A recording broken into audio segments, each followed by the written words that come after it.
Hola, ¿qué tal? Soy Yuri Beltrán, consejero del Instituto Electoral de la Ciudad de México. Saludo con mucho gusto a la audiencia de Contrarréplica.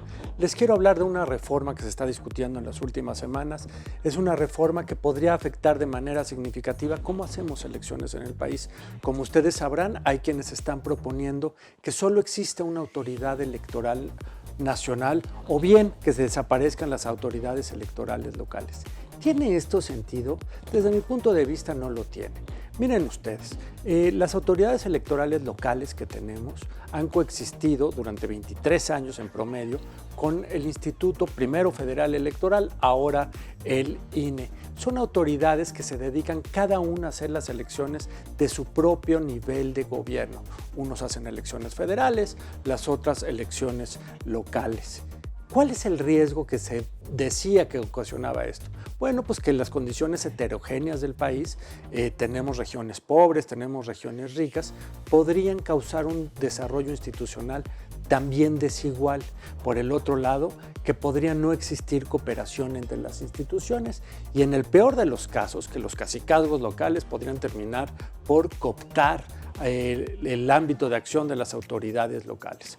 Para resolver eso, en el 2014, una reforma fundacional importantísima en el sistema electoral mexicano decidió que coexistieran las dos autoridades, las locales y la federal, pero de manera coordinada, es decir, que se tuvieran que poner de acuerdo en cómo hacer las cosas para garantizar una cosa, que en todo el país tuviéramos mínimos de exigencia en todo el país, es decir, que la calidad de las boletas electorales sería la misma en una región que en otra, la calidad de los conteos rápidos sería lo mismo en una ciudad que en otra.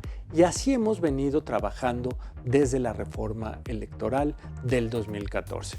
Me parece que un error importante de esa propuesta es que comienza por la medicina y olvida el diagnóstico. Comienza por una receta que sería terminar con las instituciones locales sin siquiera haber problematizado qué es lo que están haciendo mal.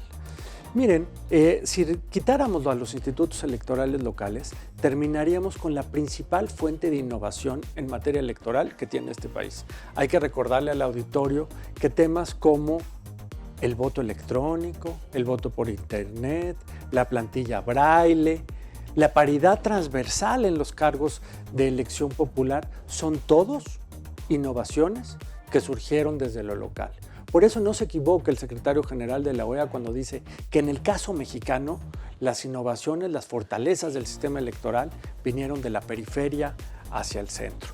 Pero aún más, una reforma como la propuesta terminaría por hacer más caro el sistema electoral mexicano, porque terminaríamos con una autoridad electoral nacional muy abultada en términos de personal, lo cual terminaría por tener resultados decrecientes en términos de su tamaño. ¿Qué propongo en su lugar?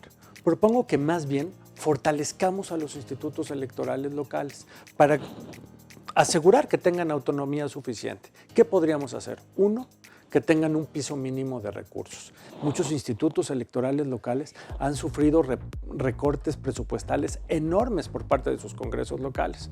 Pues ni hablar, tenemos que garantizar desde la Constitución Federal que eso no pueda ocurrir. Tenemos que garantizar que la democracia pueda operar con tranquilidad en todo el país. Segundo, debemos de simplificar la posibilidad de que se deleguen funciones por parte del INE. Es decir, que aquellos institutos que estén haciendo muy bien una función, por ejemplo el conteo rápido, por ejemplo la fiscalización, puedan recibir esa atribución que actualmente es una atribución nacional, la puedan ejecutar directamente. Tercero, tendríamos que reordenar cuáles son las atribuciones de unos y de otros.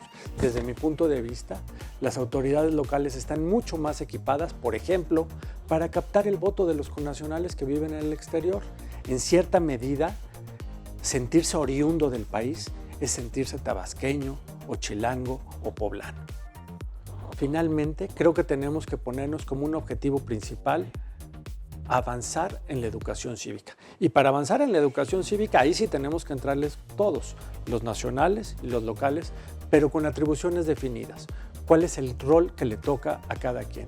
Hay que recordar que en este país se realizan anualmente más de 3 millones de actividades enfocadas a la educación cívica, realizadas por los institutos electorales locales.